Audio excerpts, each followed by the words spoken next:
kamu bahwa selain tumbuhan, hewan juga berkembang biak dengan cara generatif dan vegetatif? Yuk kita simak penjelasan berikut. Perkembangbiakan hewan secara generatif terdiri dari 3 macam. Yang pertama yaitu ovipar. Ovipar yaitu perkembangbiakan hewan dengan cara bertelur. Setelah beberapa waktu, telur akan menetas dan menjadi individu baru. Contohnya burung, ayam, bebek, dan kura-kura. Yang kedua yaitu vivipar.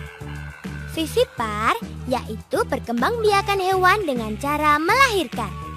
Contohnya sapi, kambing, dan kucing.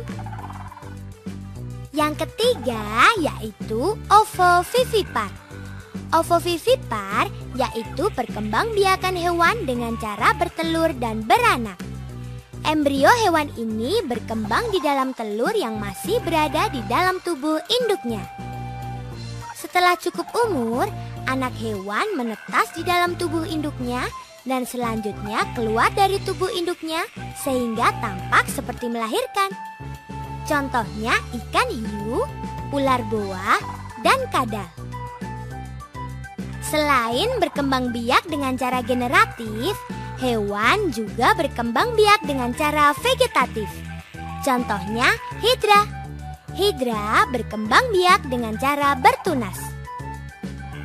Pada hidra akan muncul tunas baru dari tubuh hidra dewasa.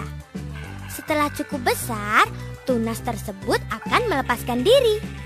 Tunas yang melepaskan diri itulah yang akan menjadi hidra baru.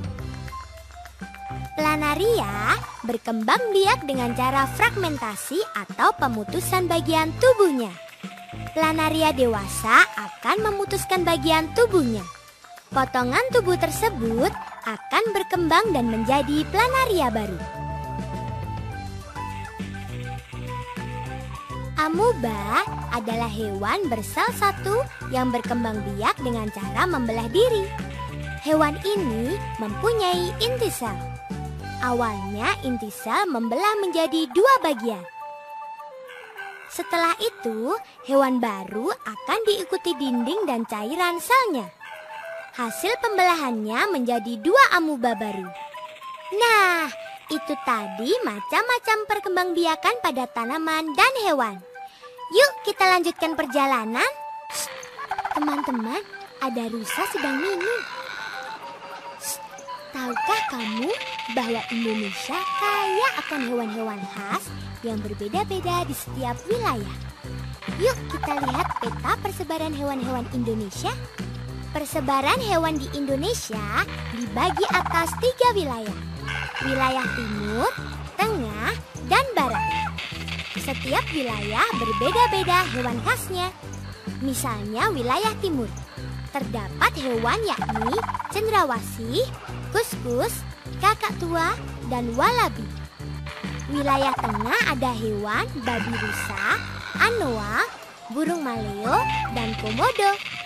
Sedangkan di wilayah barat Indonesia terdapat hewan seperti beruang madu, harimau Sumatera, gajah, badak, harimau Jawa, banteng, dan orangutan. Nah, itu hewan-hewan khas daerah di Indonesia. Membuktikan bahwa Indonesia adalah negara kepulauan yang sangat kaya akan beragam jenis hewan dan tumbuhan. Tika jadi bangga sama negara kita tercinta